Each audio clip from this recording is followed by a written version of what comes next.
Bienvenue sur DMG TV, les histoires mystiques. Tu es nouveau sur la page, n'oublie pas de t'abonner, de laisser un commentaire, de liker et de partager. Tu veux raconter une histoire? Il y a un numéro à l'écran là sur le plus 237 655 81 90 17. Envoie ton histoire et on va jouer ici sur YouTube, Facebook, TikTok. La chaîne YouTube c'est DMG TV et la deuxième chaîne YouTube c'est DMG TV Histoire mystique exclusive où on poste tous les 15h00 heure du Cameroun des histoires exclusives. Voilà, je vous invite à vous abonner partout, Facebook, YouTube, TikTok pour nous suivre. Et voilà, on fait le direct tous les mercredis et vendredis à 20h00 sur TikTok qui est toujours DMG TV. Voilà, donc on va écouter des histoires aujourd'hui. S'il vous plaît, écoutez attentivement, s'il vous plaît. Laissez des likes, commentez, partagez. Je sais, j'ai fait la même introduction tout le temps, oui, mais c'est ça. Laissez des likes, partagez, commentez. Ce qu'on fait, c'est pour sensibiliser. Ça ne coûte rien de nous donner un peu de force avec juste un like. Voilà, merci beaucoup. Écoutons la première histoire. Bonsoir DMG, bonsoir à toute la famille DMG. Ouais, j'ai une autre histoire à partager là qui m'a été racontée par une grande sœur de mon quartier. Ouais, une grande sœur qui, je dirais même grâce à elle que je suis posée hein, parce que j'étais vraiment une fille très convoitée. J'étais très convoitée. Et à chaque fois qu'elle me voyait, peut-être je suis en train de causer en route, elle part m'attendre chez moi. Et quand j'entre, elle me fait asseoir pour me raconter une histoire qui était soit arrivée à elle, soit arrivée à son ami. Je ne sais pas, bon, à l'époque, j'avais 21 ans, 21 ans, 22 ans. Bon, je me disais que c'est juste pour faire peur ou alors comme elle a vieilli, elle est jalouse. Mais c'est quand j'ai mûri que j'ai vu que vraiment elle m'a beaucoup aidée. Parce que malgré que je trouvais qu'elle était jalouse, mais ces histoires me freinaient quand même beaucoup, me conseillaient quoi. Il y avait des fois, je m'habille, je vais sortir et quand je vais sortir, quand je me rappelle d'une de ces histoires, je me déshabille, je m'assois, je commence à voir la télé. Bon, un jour, elle m'a raconté, elle me dit, bon, euh, moi, petite sœur, je marchais beaucoup. Je vais même te dire la vérité que moi, j'ai fait la rue. Parce qu'à l'époque, à mon époque, quand j'étais à Kouadouala, quand je ne finissais pas des hommes, aucune fille ne pouvait avoir un homme. Elle m'a dit, on avait un groupe de 5 filles. Nous, on laissait les photos dans des hôtels, des grands hôtels du genre. Quand un homme venait, quand quelqu'un venait, un client venait, le réceptionniste montrait les photos, puis on choisissait l'une parmi d'elles. Et c'est comme ça que la personne se rendait. Parfois, même elle me dit qu'il négociait le prix à distance sans même voir la personne. Elle m'a donc dit ceci, qu'un jour, on appelait une de leurs amies, une de leurs copines, en journée même, qu'on l'a appelée, dans un hôtel de la place à Douala, un grand hôtel, parce qu'à l'époque, elle me dit que l'hôtel était très renommé. C'était vraiment les hôtels parmi lesquels quand on comptait au Cameroun. Elle me dit que c'est comme ça qu'on appelle la fille aux environs de 13 heures. On lui dit, bon, il y a un étranger qui est arrivé là, a flashé sur ta photo, alors tu peux venir. La fille dit, mais est-ce que vous avez négocié le prix? On dit, le monsieur dit 100 000. Elle dit, non, on ne peut pas bouger pour 100 000, qu'on envoie au moins un 200 000. Le monsieur, on a dit, 5 minutes après, on a rappelé, on dit, non, monsieur, ok, 200 000. Elle dit, oui, mais dites-lui que comme je viens là, c'est juste pour un tour. On lui dit, non, le monsieur dit qu'il n'y a pas de problème. Comme ça que la fille s'habille, 14h30, elle était déjà là-bas. La fille dit que quand elle arrive, elle trouve un très bel homme, que le monsieur était tellement beau, on dirait un ange, au point où elle-même s'est dit que merde, j'ai failli rater quoi comme ça en refusant. Celui-ci même sans argent, je peux bien aller avec lui, il est trop mignon. Bon, il dit qu'à la réception, le monsieur, ils ont pris une boisson chère, ils ont bu, le monsieur a payé là au moins 400 000, ils ont bu. Maintenant, ils disent qu'ils ont pris l'ascenseur pour montrer à l'étage. Elle dit que quand le monsieur ouvre la porte, puisque le monsieur était devant, quand le monsieur ouvre la porte, elle regarde la chambre vide, il n'y a qu'une chaise, il n'y a pas de lit. Quand le monsieur se retourne pour la regarder, quand elle demande mais c'est quoi ça, le monsieur se retourne pour la regarder, que ce n'était plus le même bel homme qu'il a vu, que c'était un monstre aux dents de vampire. Il n'y avait pas moyen de crier, le monsieur l'a seulement poussé dans la chambre, le monsieur a fermé la porte. Elle dit que le monsieur l'a attaché sur la chaise qu'elle a vue, que le monsieur a copieusement bastonné sur elle, que le monsieur l'a bastonné qu'elle criait même personne, ou soit personne n'entendait, ou personne ne venait, ne sait pas, c'était un complot, c'était quoi. Après, elle dit que quand il a fini, le monsieur l'a couché en désordre sur tous les sens. C'est-à-dire, l'a couché partout, devant, derrière, à la bouche, partout, partout, partout. Après, le monsieur l'a bastonné, que le monsieur ne parlait pas. Le monsieur avait les yeux rouges, un monstre total. Que elle a pleuré, la voix ne sortait plus. Et le monsieur l'a tapé pour les câbles se coupaient. Quand le monsieur a fini jusqu'à 6 h du matin, de 15 h jusqu'à 6 h, toute la nuit, elle a subi cette bastonnade. Bref, cette torture, quoi. Elle dit que le matin, le monsieur l'a abandonné, il est parti. Vers 4 h comme ça, le monsieur est parti. On l'a laissé là. C'est maintenant les filles de chambre qui viennent maintenant nettoyer les chambres vers 8 h, 9 h, qui l'ont trouvé ligoté, attaché avec des blessures, le sang partout. On l'a détaché. Elle va à la réception, elle donne le nom de monsieur, on dit qu'on ne connaît pas le monsieur. Le gars même qui l'a appelé, elle dit, mais le réceptionniste qui m'a reçu hier, on dit que celui-là n'a même pas travaillé. Elle dit, mais puisque je suis arrivée ici, vous m'aviez enregistré, vous m'aviez appelé tel machin. On dit, madame, je vous délirez déjà, nous on ne t'a pas vu entrer, nous on ne t'a pas vu ici. La dame dit même que mais on a bu une boisson de telle somme, on ne dit pas ici. Une recette comme ça n'a pas été faite hier, jusqu'à prendre le cahier de recettes. On dit non, une recette n'a pas été faite hier comme ça. Et un homme pareil n'est pas arrivé. La fille essaie de décrire le monsieur. La fille montre même que j'ai reçu le coup de fil à telle heure. On dit madame, vous délirez. Regardez la pauvre. Qu'est-ce qu'elle pouvait faire? Porter plainte à une telle qui a les avocats puissants alors qu'elle n'est que... Donc, c'est comme ça. C'est jusque-là où elle m'a raconté. Donc, comme pour dire à mes soeurs, à mes petites soeurs, à mes grandes soeurs, à la femme qui reçoivent les coups de fil inconnus là, que viens, on se connaît, ou alors viens, on a vu. Non, non, non, non. Franchement, si tu ne connais personne, si tu ne connais pas la personne, ça ne vaut pas la peine de partir au point de risque de perdre ta vie ou de ne plus jamais rentrer chez toi. En fait, c'est ce que je voulais aussi partager avec vous. Merci beaucoup. Merci beaucoup pour l'histoire. Maintenant, écoutons la deuxième histoire. Bonjour DMG, j'ai encore une deuxième histoire à raconter. Je connais cette famille-là. C'était un homme là qui avait sa femme. Au départ, ils avaient rien du tout. Ils ont commencé avec sa femme, après l'homme est devenu hyper riche. Sa femme connaissait la ressource de la richesse de son mari. Et après là, le monsieur est allé trouver encore une deuxième épouse, auquel il louait une maison, une grande maison. Maintenant, la femme, sa première femme connaissait, elle était au courant, mais elle ne faisait pas de ça un problème. Et un beau jour, le monsieur, comme le monsieur ne passait pas nuit chez la deuxième femme là, et la deuxième femme là commençait à faire de ça un problème. Jusqu'à ce qu'un jour elle est venue dans la maison conjugale de l'homme là où elle se trouve sa première femme. Et le monsieur lui a dit, sa femme lui a dit, comme ça, quand je veux qu'on puisse partager les jours, c'est bien aussi. Or, le monsieur avait un dilemme. Chaque nuit, à partir de minuit, sa première épouse lui mettait le dos. Elle était obligée de se réveiller, lui mettre son mari au dos jusqu'à 4 h du matin. Tous les jours.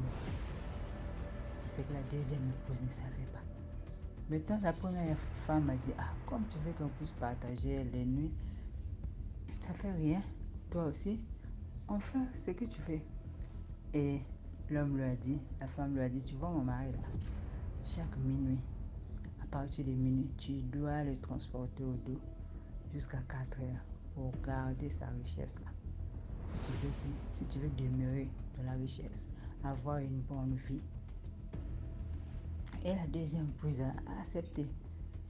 Et elle a commencé à faire ça la première fois. La deuxième fois, donc, 1 semaine, 2 mois, 3 mois, la deuxième ne pouvait plus. Ne pouvait plus supporter. La première épouse a dit, mais toi tu voulais qu'on partage les jours, non? On a partagé les jours. Supporter. Oh, moi je n'en peux plus. Et elle est allée dire ça chez ses parents. Pendant ce temps que la première était là, personne n'avait su l'histoire. Elle avait su garder le secret. Et la deuxième a étalé tous les secrets dehors.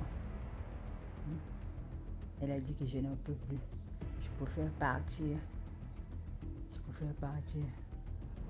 Et il est passé là où maintenant tout le monde a su l'histoire de cet homme.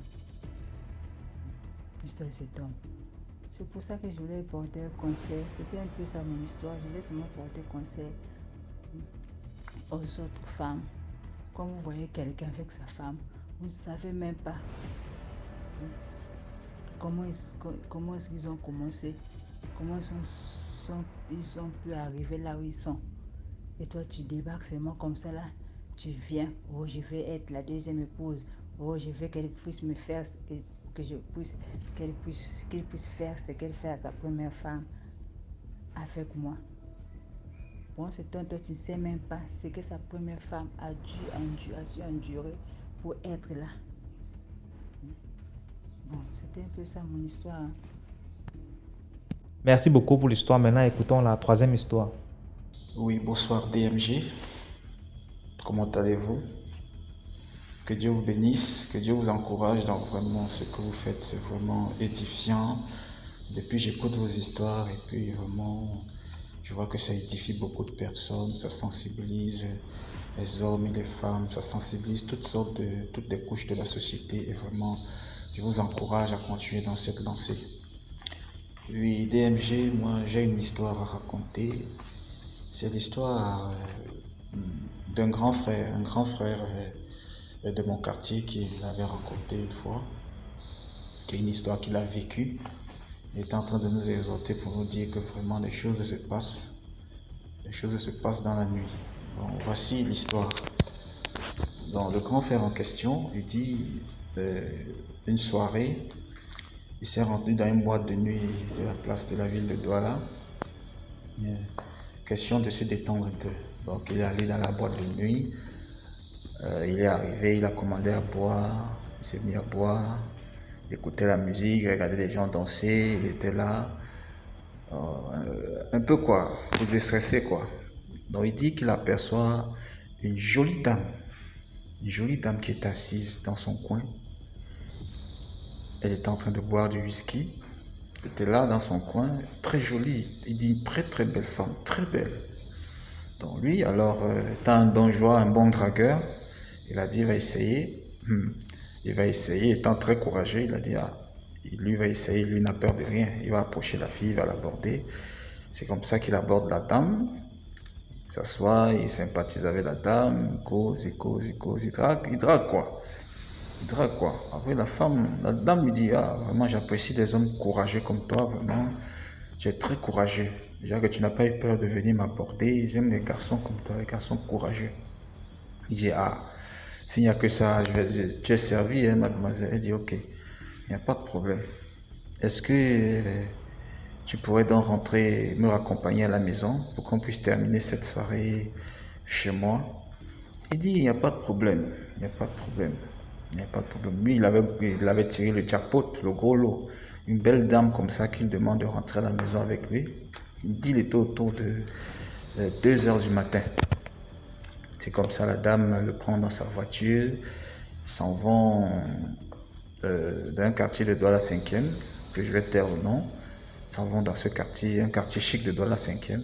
Donc ils s'en vont là-bas. Il arrive à la maison, la dame habitait une grosse villa. Ils sont arrivés, la dame a klaxonné, le gardien a ouvert, elle est rentrée avec la voiture, ils sont descendus, sont rentrés dans la maison. C'était une belle maison, jolie maison. Il dit c'est comme ça il dit il y avait un divan, un grand canapé qui était là. Donc la femme dit, ah, mets-toi à l'aise, je vais à la cuisine te faire quelque chose. Il dit, ce qu'il a d'abord frappé, il dit en entrant, quand il est assis sur le divan donne directement à la porte de la cuisine. C'est là où il voit, il dit, il s'aperçoit que dans la cuisine, il y a des œufs, des œufs, des œufs, des œufs. Il dit, il y avait des palettes d'œufs. Des palettes d'œufs, il ne sait pas, la cuisine était remplie de palettes d'œufs. Il dit, ah, peut-être que cette dame, si elle aime les œufs. Il dit donc, il s'adosse donc sur le canapé, il envoie la tête un peu en arrière. Il dit, un léger sommeil l'a pris. Il dit qu'il ne dormait pas, c'était un léger sommeil. Dans le genre où tu es en train le sommeil veut te prendre. Donc tes paupières, tes yeux sont déjà lourds. Tes yeux sont lourds, mais au coin de l'œil, là, en bas, là, tu vois encore un peu ce qui se passe. Il dit, la chambre de la dame était à sa gauche. À sa gauche. Il dit, il voit un gros serpent. Il dit, il n'a jamais vu un gros serpent comme ça, DMG. Il dit, il voit un gros serpent qui sort de la chambre de la dame. Il dit que le serpent a traversé ses pieds. Il dit, il ne sait pas le sang-froid qu'il a eu, mais il n'a pas bougé, il n'a pas tremblé. Il était tétanisé. Il dit, le gros serpent, il n'a jamais vu un gros serpent comme ça. Il dit, le serpent sort de la chambre pour aller suivre la dame dans la cuisine. Il était là, il n'a pas crié, il n'a pas bougé, il n'a pas fait de mouvement. Il dit, le serpent est rentré dans la cuisine. Il dit, dès que le serpent est rentré dans la cuisine, DMG, il dit, là, c'est sauf qu'il peut, c'est la vie ou la mort. Il dit, il s'est levé. Il s'est levé, il a ouvert la porte. Il a ouvert la porte. Heureusement, il a laissé les clés sur la porte. Il a ouvert la porte, il est sorti en courant. Il arrive à côté du gardien, il dit au gardien, laisse-moi sortir, ouvre la porte, je sors, ouvre la porte, je sors. Il demande au gardien, tu sais ce qui se passe là-bas dedans? Est-ce que tu sais ce qui se passe là-bas dedans, la maison que tu gardes là, tu sais ce qui se passe là-bas dedans? Ah, le gardien dit qu'il se passe quoi là-bas? Il dit au gardien, ouvre-moi la porte. Et si tu es sage, là, comme je parle là, toi aussi il faut me suivre. Il dit, c'est comme ça, le gardien ouvre la porte. Il dit, il sort de la rue, c'est un grand quartier chic de Douala 5e. Donc il dit, la route était déserte. La route était déserte. Il dit, s'il se met à courir maintenant, est-ce que la dame sort là? La dame va le rattraper. Qu'est-ce qu'il a fait? Il a couru pendant quelques mètres, il est rentré dans le caniveau. Il y a des grands caniveaux dans ce quartier-là. Il est rentré dans le caniveau, il a laissé un peu la tête sortie. Il dit, ça n'a même pas fait 2 minutes. Il voit la barrée qui sort, bam! Il voit la dame qui sort avec sa voiture. La dame sort avec sa voiture. Elle met les pleins phares, c'est-à-dire qu'elle veut voir toute la rue. Il voit la dame qui sort, elle sort avec la voiture à toute vitesse.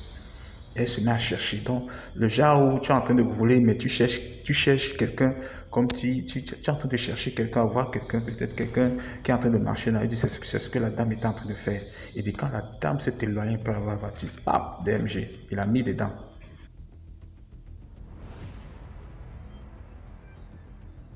Il dit, c'est comme ça qu'il a réussi à échapper à cette situation-là.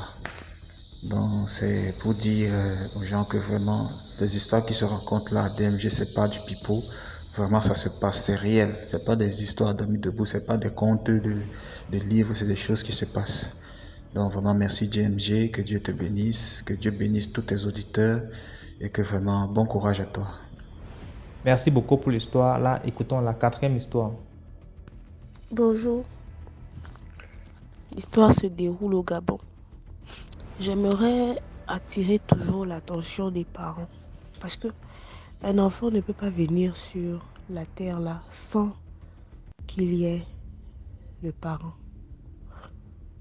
Que ce soit une grossesse désirée ou non, la responsabilité vient toujours aux parents parce que c'est vous qui faites l'enfant. Nos mères, ce sont elles qui nous portent dans leur sein.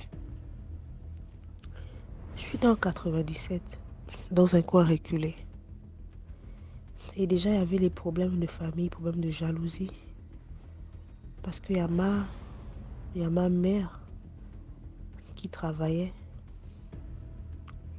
et tout. Elle avait mon père, elle avait épousé mon père qui était un homme bien. Qu'est-ce qu'ils ont fait? On peut dire la famille, la jalousie, parce que ça soit dans mon côté paternel, que ça soit dans mon côté maternel, il y a ces liens ancestraux-là, il y a ces pactes-là, il y a ces pactes-là, ces hôtels mystiques et sataniques-là, pour les génies des eaux, génies de la forêt. Je suis née dans un coin reculé. Ma mère était partie pour les stages. Mon père n'était pas là. Parce qu'à l'époque, il faut vraiment dire que mon père n'était pas chrétien à l'époque. Mon père était dans une autre dimension spirituelle. Lui, c'était un homme de la tradition des feuilles. C'est maintenant qu'il est devenu chrétien, il s'est converti, il s'est reconverti. Donc, personne n'avait prêté attention à ma naissance. Déjà, ma mère s'était évanouie parce qu'elle avait dû avec mes douleurs. Elle ne sait pas comment je suis sortie. Elle me le dit tout le temps que ma fille, je ne sais pas comment tu es sortie de mon sein parce que j'étais déjà évanouie. Elle me dit que tu es née sous un grand soleil. Un très grand soleil. Et on m'avait déjà dit on m'avait déjà mis sur la table d'opération. Malheureusement, on ne m'a pas déchiré, rien. Il n'y a pas eu la césarienne, tu es sortie. Je suis une personne, j'ai la capacité de voir les choses. Je peux dire que j'ai un don de vision. Et tout ça là, ça s'est accentué quand j'ai commencé à suivre ma mère à l'église. Parce qu'après, ils ont tout fait, les sorciers ont tout fait pour que mon père et ma mère divorcent. Et que ma mère ait un esprit de rejet. Ma mère nous a élevés seuls. On n'a plus jamais vu des parents pour nous aider. Après le divorce, ma mère est devenue tellement pauvre, il fallait qu'elle rembourse les crédits du divorce. Tout ça, c'était le rôle des esprits. Souvent, quand on vous parle, vous ne nous croyez pas parce que vous n'avez pas vécu la chose. Moi, depuis petite, j'ai toujours su que ma vie n'était pas pareille que celle des autres. Parce que Dieu m'avait donné ce don-là. De voir des choses, de comprendre les choses. Si je vous dis que c'est depuis l'âge de 4 ans, 5 ans, que moi, on m'a collé un mari de nuit mystique. À 4 ans, 5 ans, je faisais les rêves que j'étais mariée, que j'avais une bague, que je partais au bord de l'eau, que mon mari c'était un vampire avec les dents pointues, qu'il y avait le sang partout, il mangeait les gens. Mais moi, dans le rêve, je ne mangeais pas. Je posais des questions. Et j'ai eu ce don-là d'être très précoce, de comprendre facilement les choses. Et ce don-là d'aller vers les gens, d'aborder les gens, de poser des questions pour pouvoir un peu me cultiver. Donc, j'ai commencé à me mettre dans les couples. Depuis que je suis née, j'ai ramassé une grossesse qu'une fois. Et l'enfant n'a jamais vu le jour parce qu'arrivé à l'hôpital, on m'a dit que l'enfant a disparu dans le ventre. Le diable a permis que mes parents se séparent. Pourquoi? Parce que déjà, j'avais une grande destinée. J'ai une grande destinée. Et je préfère vous dire que quand vous voyez qu'il y a des problèmes dans vos couples, priez. Ne vous séparez pas. Surtout quand vous avez déjà fait des enfants. Parce qu'un foyer qui a la division, qui a la séparation, l'ennemi rentre facilement. Et c'est ce qui m'est arrivé. J'ai commencé à me mettre en couple. À un moment donné, j'avais abandonné la voie du Seigneur. Parce que j'ai commencé à être comme les autres des jeunes filles, suivre un peu les désirs charnels. J'ai perdu la grossesse une fois. Et je n'ai plus jamais eu d'enfant. Jusqu'à ce jour. J'ai 26 ans. Aujourd'hui, j'ai 26 ans.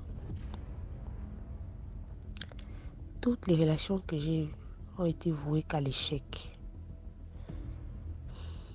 Même mes parents me disent que maman, tu as un bon comportement. Moi, quand je me mets en couple, je me donne entièrement. Je vis pour l'autre. Je suis tellement carrée, tellement droite que même les erreurs, je ne veux pas faire.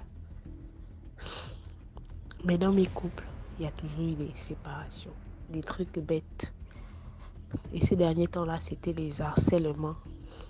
Tu ne fais pas d'enfant, donne-moi l'enfant. Tu ne fais pas d'enfant, donne-moi l'enfant. Tu ne fais pas d'enfant, donne-moi l'enfant.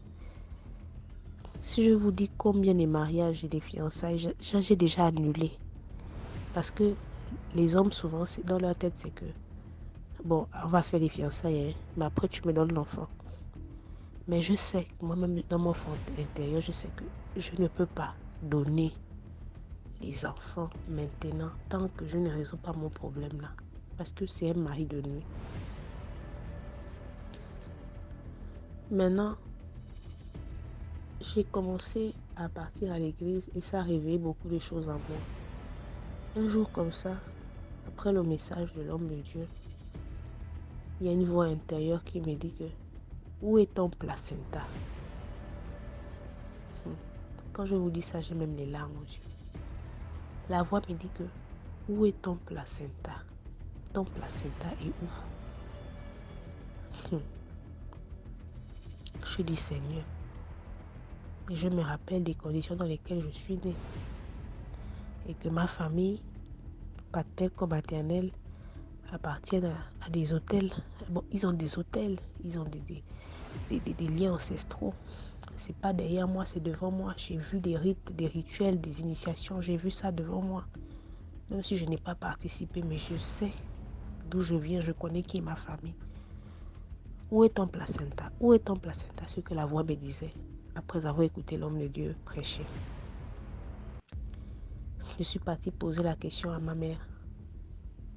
Parce que j'avais déjà eu le bac. Ma mère et moi, on n'était plus dans la même province. Moi, je suis dans une autre province où je poursuis mes études. Je dis à ma mère que maman, mais où est mon placenta? Elle me dit, je ne sais pas. Quand j'étais accouchée, je me suis évanouie. Je ne sais pas où ils ont mis ton placenta. Je dis, maman, je n'accouche pas. Maman, j'ai toujours eu des problèmes dans les couples. Maman, j'ai eu les vrais hommes qui m'ont aimé. Mais regarde, moi, je n'accouche pas. Je suis encore jeune, maman. Je suis en train de chercher l'enfant. À mon âge, je cherche l'enfant. Pour une faute que je n'ai pas eu à commettre. Pourquoi tu ne m'avais pas surveillé? J'étais encore un bébé. Et c'est facile de gaspiller le bébé. Par la suite, j'ai continué à l'église. Et c'est comme ça que je reçois une autre information qui me dit que ça soit le côté paternel, que ça soit le côté maternel, c'est toute une organisation. Toute une organisation pour te faire du mal. Parce que tant qu'il y a les sorciers dans la famille, eux, leur rôle, c'est manger, c'est détruire. Après le bac, j'avais un peu les problèmes avec la bourse. Je suis allée m'installer du côté de mon père. Là-bas même, je dis bonjour à mon oncle paternel. Il ne me répond pas. Ça, depuis 2018 que j'avais eu le bac, que j'avais demandé à mon oncle que j'ai besoin de 2000 pour le taxi. Il ne m'avait jamais donné les 2000 là. Nous sommes en 2023 aujourd'hui. Ouais, il ne voulait pas ma progression. Rien. Je suis partie m'installer chez les parents de mon père. Et quand je suis allée là-bas, j'ai dormi, je me réveille, la tête est rasée. La tête est rasée comment? Je ne savais même pas.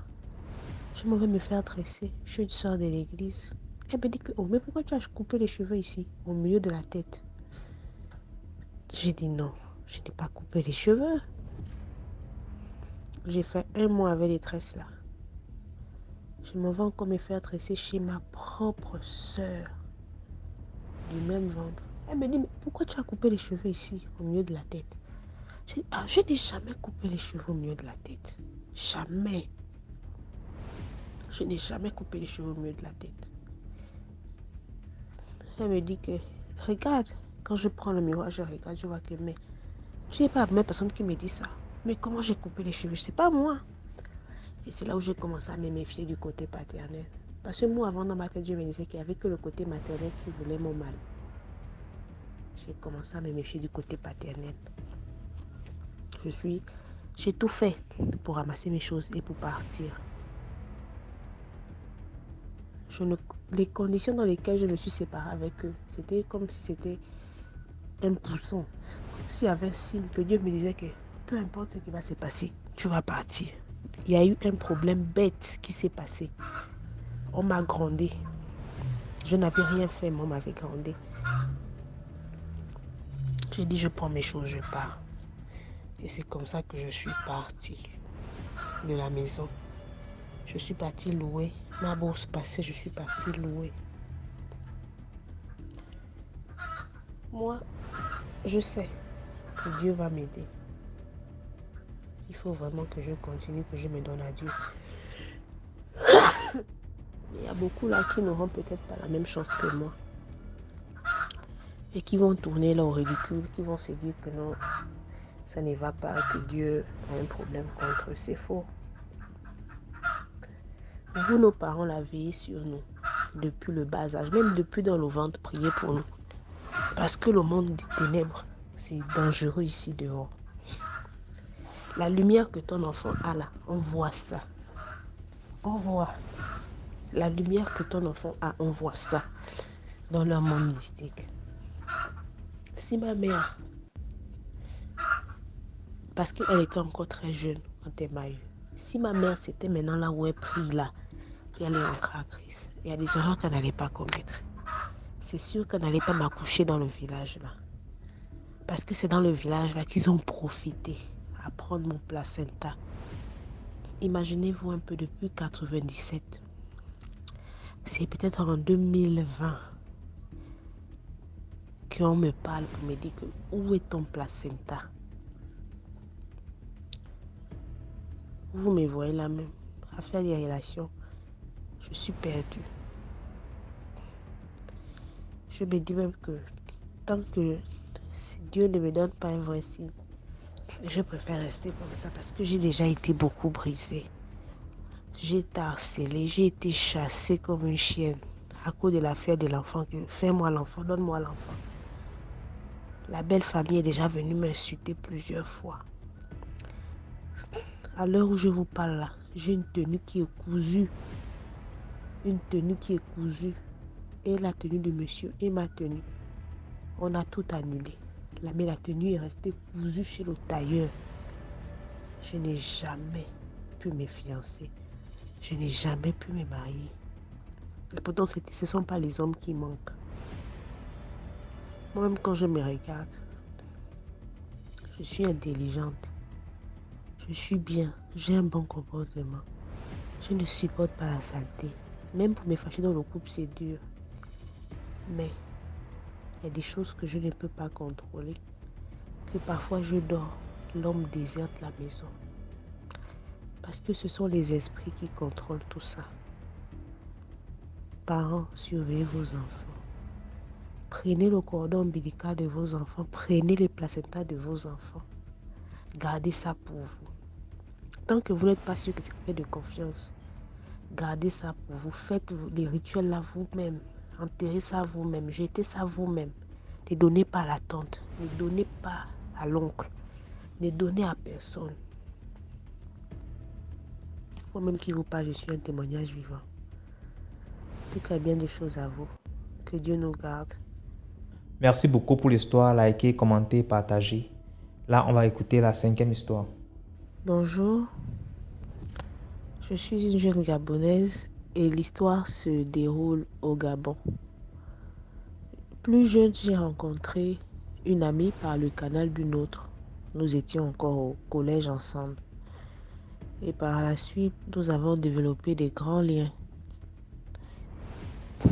Elle a ramassé la grossesse chez moi parce que c'est la fille d'un pasteur et que le père, c'était plus la mère qui ne voulait pas. Et quand le père partait dans les missions, la mère qui est maman pasteur, elle mettait l'enfant dehors, que tu nous deux sois, tu as commencé la vie, tu n'es pas marié, tu es dans la fornication. Moi, avec la pitié, j'avais pris la fille chez moi. Au début, j'ai caché à ma mère que je gardais quelqu'un. Et ma soeur m'avait parlé que, mais dis la vérité à maman, au cas où il y a un problème qui arrive. Et moi, j'ai gardé la fille. Tout le temps que nous étions ensemble, en fait, on avait déjà oublié la vie chrétienne. On sortait maintenant tous les soirs, on buvait. Elle ne me disait pas qu'elle était enceinte, mais elle préférait boire des boissons qui peuvent faire avorter. Moi, à l'époque, je buvais la Guinness. Elle aussi, elle me fait comprendre que non, moi aussi, je vais maintenant boire la Guinness. Et que, ah, pourquoi? Ah, moi, je vais boire la Guinness. Elle buvait, faisait parfois les mélanges bizarres. Je ne comprenais pas. Elle était enceinte. Toutes les femmes de l'église avaient parlé que, mais récupère ton enfant, récupère ton enfant. Elle ne voulait pas. Mais à chaque fois qu'elle était informée que une autre personne de l'assemblée gardait l'enfant, elle venait menacer que je vais vous porter plainte. La mère de la fille. Hein. Je vais vous porter plainte, vous allez voir. C'est mon enfant. Laissez-la dans la rue. Je préfère même qu'elle souffre, qu'elle meure dans la rue. Plus tard, ses frères sont venus. Ils ont récupéré leur soeur. Mais elle était déjà enceinte. Et elle ne me l'avait pas dit. Donc les vacances sont arrivées. Moi, je suis allée passer les vacances dans une autre province. Elle est restée dans une autre province. On se croise 6 mois plus tard. Je sens qu'elle a maintenant un ventre. Oh, copine, donc tu es enceinte? Ah oui, je suis enceinte. L'enfant, c'est de qui? L'enfant, c'est de... Le garçon, là, je connaissais le garçon, là. C'était pas un garçon sérieux. C'était un garçon, en même temps qu'il faisait la cour à ma... En même temps qu'il sortait déjà avec ma copine, il me faisait la cour. Parce qu'il estimait que j'étais plus belle, plus réservée. Bon, bref. Elle me dit qu'elle est enceinte. Ah, tu pars où? Je m'en vais à l'hôpital, là. Je m'en vais faire le curettage. Tu as combien de mois? J'ai 6 mois. Je dis, mais c'est impossible, tu mets ta vie en danger. Quand tu sors de là, contacte-moi. Oui, je n'avais plus ton numéro, j'ai traversé un moment difficile. Ok. Elle est partie, elle a repris mon contact. On parlait maintenant un peu là. Elle a accouché. Quand elle a accouché, c'était difficile, il n'y avait personne. Le père de l'enfant n'était même pas là, il était retourné pour les études. Une autre place. Et les parents avaient bloqué tous les contacts de la fille. Ils avaient tabassé la fille. Ils avaient envoyé la fille en cellule pour être torturée. Tous les hommes qui étaient dans son... Tous les numéros des hommes qui étaient dans son téléphone, là, ils ont convoqué les hommes là. Ils ont tabassé les hommes là. Tout. Donc elle a accouché. Quand elle accouche, sa propre mère, qui est maman pasteur, refuse de venir voir l'enfant. Sa petite fille. Les mamans de l'église conseillent que donne le nom à l'enfant. Donne le nom de ta mère à l'enfant. Elle a accepté. C'était une très bonne fille avec un bon cœur. Elle a surnommé sa fille le nom de sa mère. L'enfant a eu 2 ans. La mère ne venait jamais voir sa petite fille. La mère ne venait jamais voir sa petite fille. Rien. Et quand elle a accouché, elle m'a appelé. Apporte-moi les effets. Depuis le matin, j'ai saigné, je suis sale. Apporte-moi les habits. J'ai apporté les plus longues robes que j'avais. Maman de l'église ont tout fait. Elles ont tout fait, le trousseau, tout ce que le bébé avait besoin, elles ont tout fait. Mais elle arrivait à la maison, la mère ne parlait pas avec elle. 2 ans plus tard, nous sommes en vacances. On cherche un peu les boulots pour aider les parents. On cherche un peu à bricoler pour les cahiers. C'est comme ça qu'il y a une voiture qui gare. Et quand la voiture la gare, son téléphone ne faisait que sonner avant. Ça ne faisait que sonner avant. Je dis, mais c'est comment? Qui t'appelle? Oh non, laisse tomber, on me dérange. Et quand une voiture gare, il y a des jeunes messieurs qui sont à l'intérieur. Quand les jeunes messieurs là s'approchent, moi bizarrement, j'ai même pas regardé les messieurs là. C'est comme s'il y avait un truc dans mon cœur qui me disait que laisse, ce ne sont même pas les hommes, même s'ils te font la cour, rien. Parce que moi je suis quelqu'un de très spirituel. Je peux ressentir les choses facilement. Il m'est déjà arrivé des moments où je vois les choses qui se sont passées, qui vont se passer. Je peux regarder une femme, je connais le sexe de son enfant. Bon, bref. Donc la voiture a garé. Quand la voiture gare, ce sont des jeunes. Hein. des jeunes messieurs. Ils parlent. Bon, moi, je me suis gênée. Je me suis un peu retirée. Que, bon, elles parlent peut-être que ce sont les dragueurs. Nous sommes encore toutes jeunes, toutes belles. À l'époque, on devait avoir... On était dans les 19 ans, 20 ans. 19 ans, 20 ans. Elle a parlé. Après, maintenant, quand elle a terminé la conversation, les messieurs, ils sont retournés.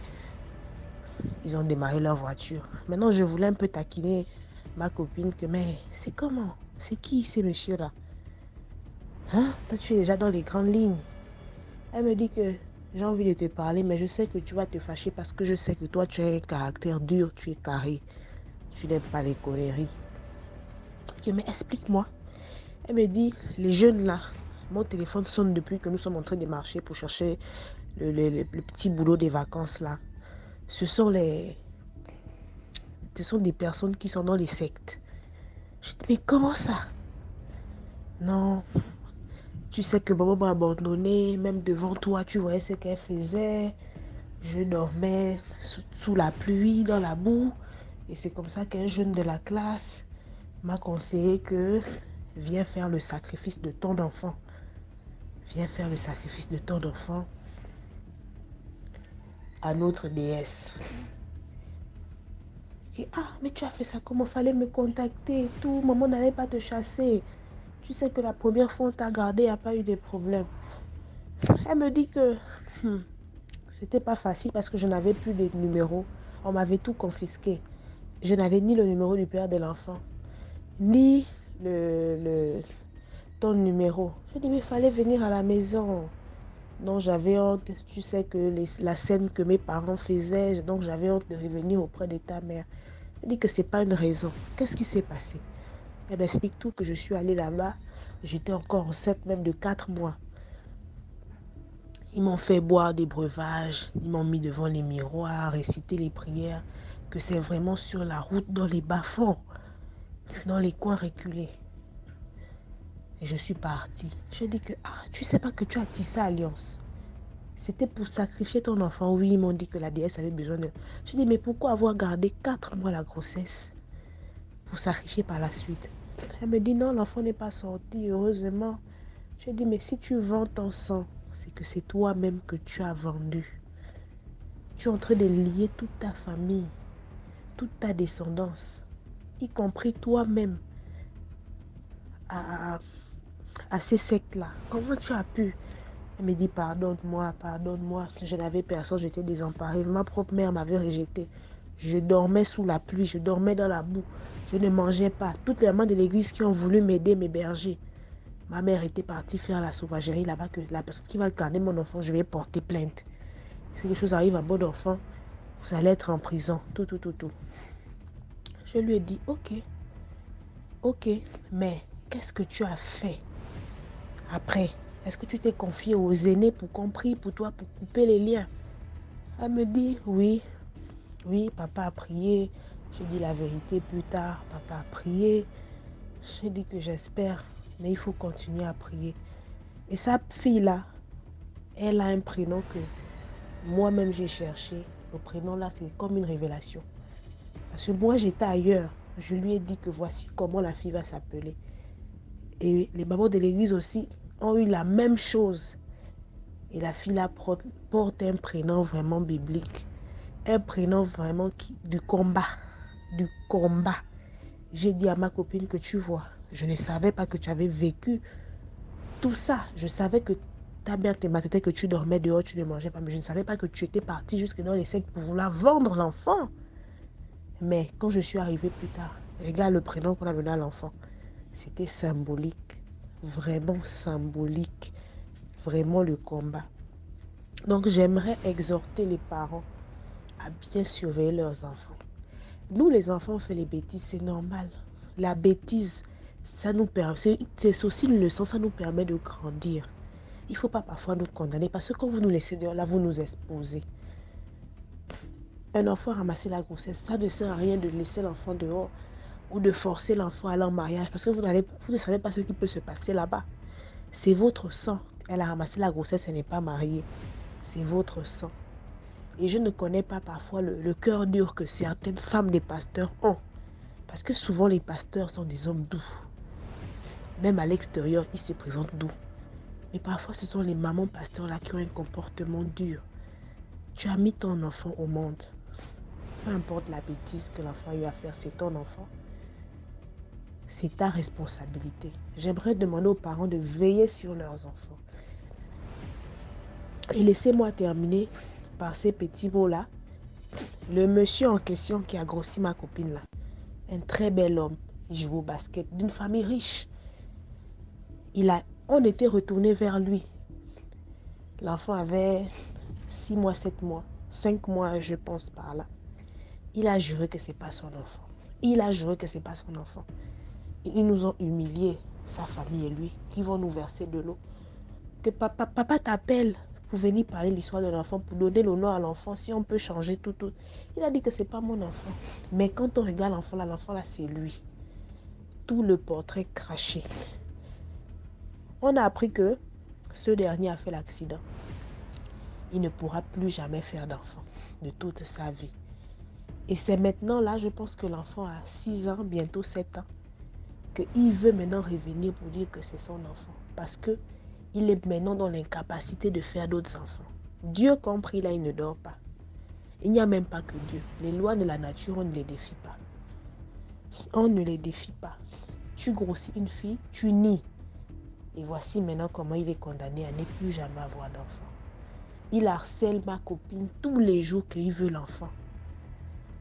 Mais elle aussi a dit que l'enfant porte bien le nom de quelqu'un d'autre. Elle ne peut pas faire autrement. Et s'il faut pardonner, peut-être que ça va prendre du temps. Parce qu'elle a subi des traumatismes. Elle a dormi dans les rues.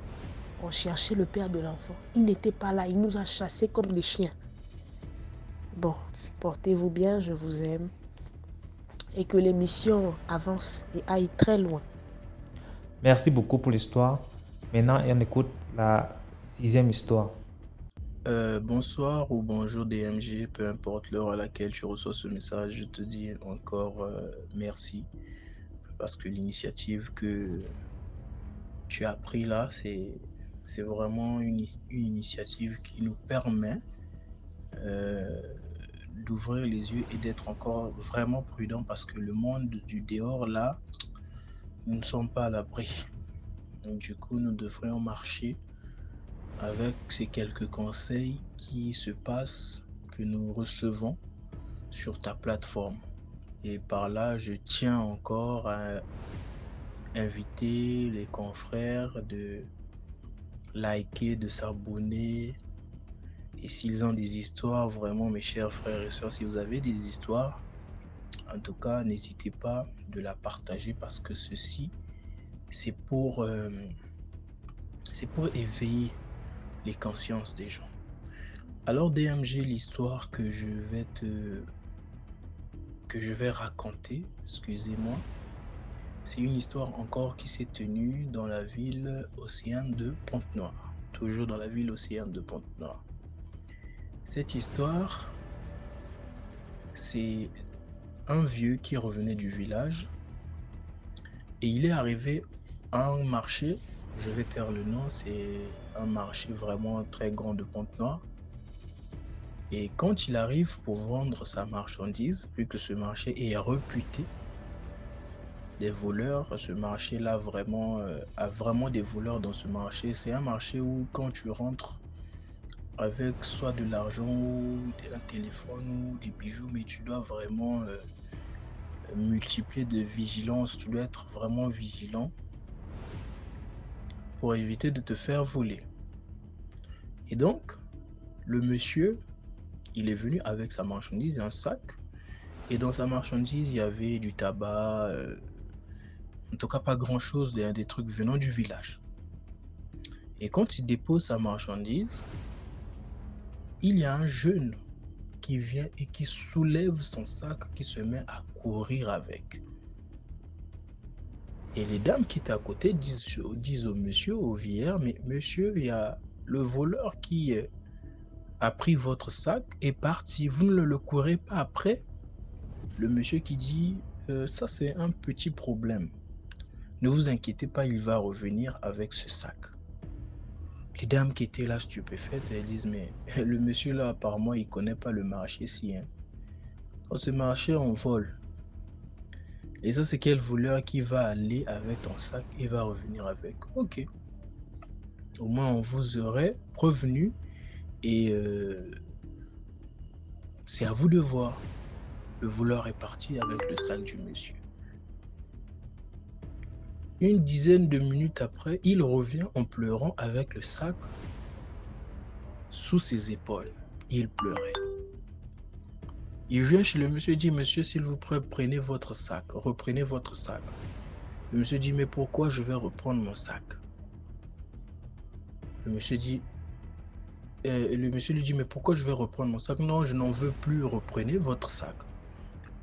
Ça, c'est le jeune qui a eu à voler son sac. Il disait, mais non, moi je suis parti avec, je ne comprends pas, le sac là, il est trop lourd, je ne sais pas. En tout cas, excusez-moi. Le vieux lui dit, mon petit, la façon que tu as volé là, tu as trouvé que c'était bon de voler mon sac. Alors va avec et fais ce que toi, tu pensais faire avec. Moi, ce sac-là, je ne le reprends plus. Il s'est mis à supplier le vieil homme, s'il vous plaît, papa, excusez-moi, pardonnez-moi pour cela, en tout cas, je m'en excuse. Le monsieur a dit, moi, pour prendre ce sac, vous devrez me payer de l'argent. Du coup, vu que c'était quand même bizarre, un voleur qui a volé quelque chose et revenir remettre la chose à son propriétaire, il y avait quand même une foule, il y avait des gens qui étaient là. Vu que ça attirait un peu l'attention des gens, il pleurait, il parlait au monsieur, le monsieur ne voulait même pas l'écouter. Il dit, c'est là où le vieux homme lui dit, moi pour reprendre ce sac, tu dois me donner 9000. Il avait dit un truc de 10 000, tu dois me donner 10 000 pour que je puisse reprendre ce sac. Le voleur, avec la recette qu'il avait eu à faire ce jour-là, il n'avait que 9000 sur lui. Il dit, papa, je n'ai que 9000 sur moi. Le monsieur, après que certaines personnes l'aient supplié, eh bien, il a accepté. Il a dit, ok, d'accord. Il prend les 9000, et dès qu'il prend les 9000, le sac qui était lourd n'était plus lourd. J'ai même omis de vous dire que lorsqu'il est parti avec le sac, à un moment, le sac était devenu lourd et il n'arrivait plus à le descendre de son cou. Donc le sac, automatiquement, est devenu léger et il a pu descendre le sac pour remettre le sac de trouée. La morale ici est que, ici dehors, les gens s'amusent à voler à tout le monde.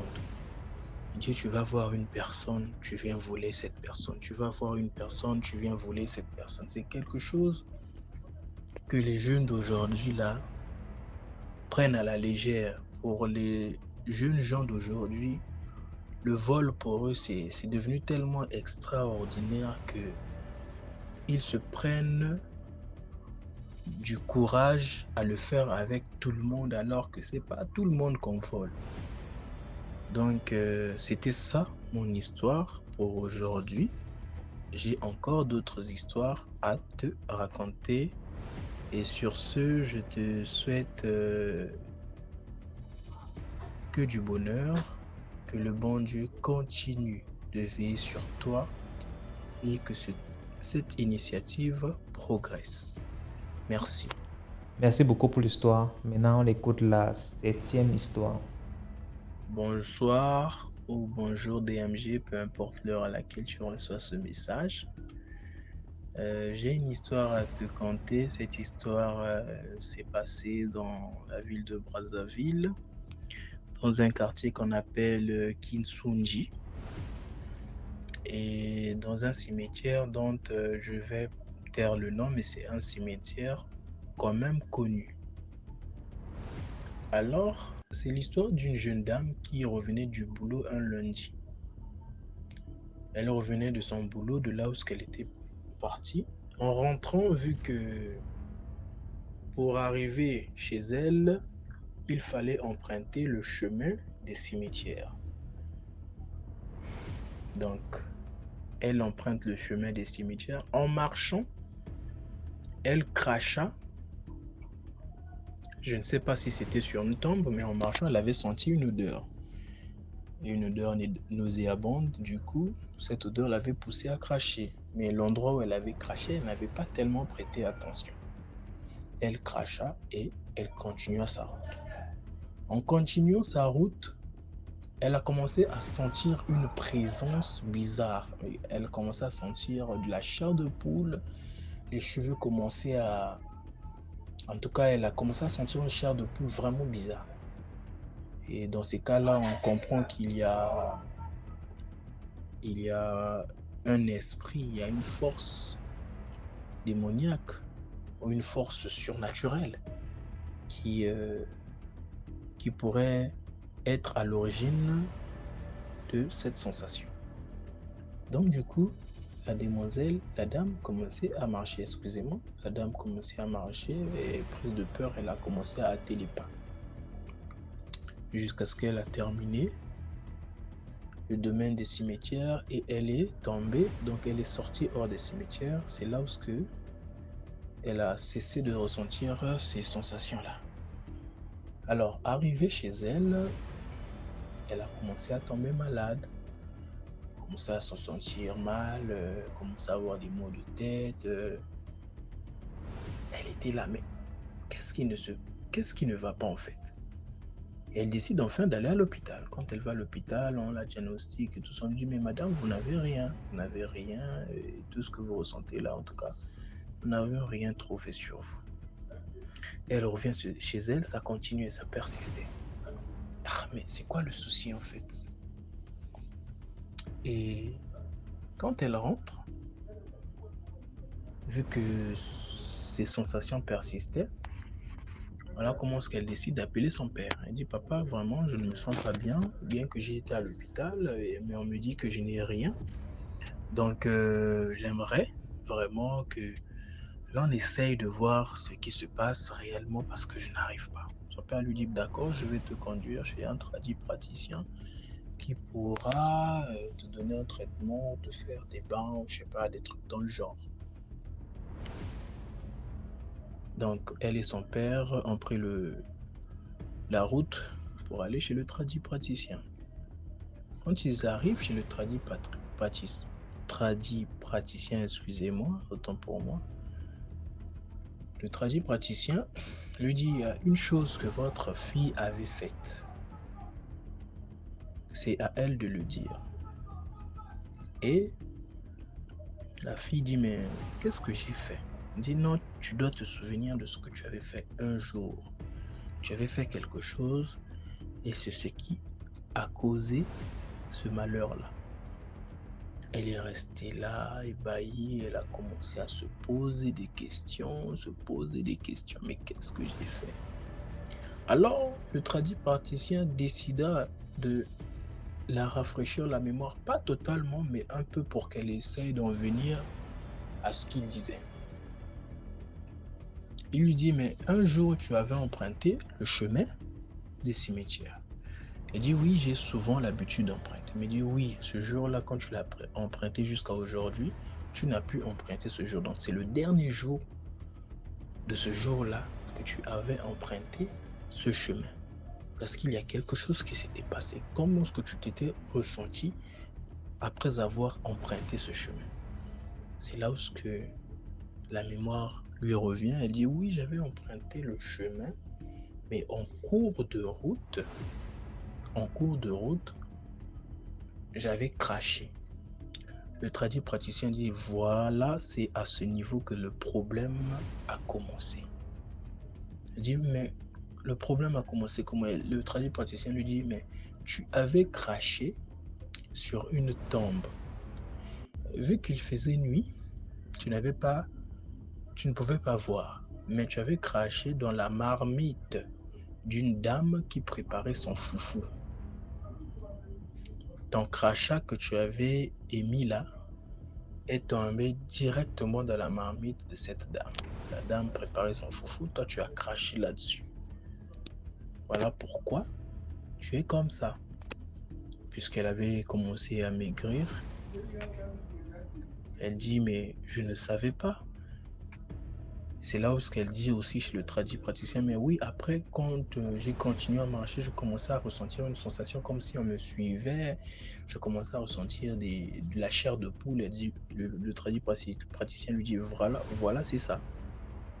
Et du coup, le tradit praticien lui dit, pour que tu puisses guérir, vu que la dame est très fâchée contre toi, tu dois retrouver cette tombe dont tu avais craché dessus et tu vas acheter du foufou que tu iras verser sur cette tombe. Imaginez-vous un cimetière qui a beaucoup de tombes. Elle est passée par ce chemin la nuit. Il faisait nuit noire, dont elle ne pouvait pas peut-être automatiquement se souvenir que c'est à cet endroit que j'avais craché. Mais on lui donne une telle condition que elle, pour guérir, elle doit aller à cet endroit et renverser du foufou sur la tombe de la dame. Elle a acheté du foufou, elle a dit chez le gars, mais comment je vais faire pour me souvenir? Ça fait quand même longtemps et c'était pendant la nuit. Du coup, le tradit praticien lui dit, je vais t'accompagner. Et ils ont acheté du foufou. Ils sont partis là-bas le jour, ils ont commencé à chercher, jusqu'à ce qu'ils soient arrivés à la tombe de la dame. Le tradit praticien lui dit, c'est à ce niveau que tu avais craché. Et quand elle essaie de se souvenir, elle dit, oui, je crois que c'est à ce niveau. Par rapport à la distance qu'elle avait calculée, du moment où elle avait commencé à sentir ces sensations bizarres, elle dit oui, ça doit être là. Quand ils ont renversé le foufou sur la tombe de la dame, je te dis DMG, quand elle est rentrée chez elle, puisque quand ils ont renversé le foufou, après elle a demandé des excuses, non, excusez-moi si je vous ai offensé, je ne savais pas, en tout cas pardonnez-moi. Je vous dis que dès qu'elle est sortie des cimetières, quelques temps après, tout ce qu'elle ressentait comme fatigue, maux de tête et tout, c'est parti. Donc c'est pour dire que nous marchons, il y a ces endroits où nos pieds foulent, mais nous ignorons souvent des présences qu'il peut y avoir dans ces endroits. Un endroit comme un cimetière, c'est un endroit où il y a des tombes. Et moi, je dirais que c'est pas toutes ces personnes qui ont été enterrées là qui sont déjà parties loin, où je dirais que leur esprit ne erre plus là. Ce sont des gens qui ont été enterrés, certes, mais qui n'ont pas encore traversé de l'autre côté. Donc, ça veut dire que ces gens-là sont encore là. Donc, il faut faire strictement attention, et surtout quand c'est la nuit, de faire de telles choses. Et nous sommes dans un monde où on va dire que nous ne sommes pas seuls, nous sommes accompagnés. Et de surcroît, quand on quitte notre propre monde pour aller dans des endroits comme des cimetières, sous prétexte qu'on va emprunter un chemin plus rapide pour arriver chez soi, mais on doit marcher dans la prudence. Donc c'est ça l'histoire que j'avais à te raconter. J'ai encore une histoire à te raconter. Merci. Merci pour l'histoire. Voilà, c'était tout pour aujourd'hui. J'espère que vous avez apprécié l'édition d'aujourd'hui. Abonnez-vous pour ne pas manquer la prochaine vidéo qui va être postée à 12h00 demain. Et d'ailleurs, on poste tous les jours à 12h00. Si vraiment tu aimes le concept, abonne-toi, donne un peu de force, laisse un commentaire, dis-moi d'où tu regardes la vidéo, partage, commande. Et quand on dit partager, s'il vous plaît, c'est copier le lien de la vidéo et envoyer dans les groupes WhatsApp, Telegram et autres. Merci, portez-vous bien, rendez-vous demain pour une nouvelle vidéo.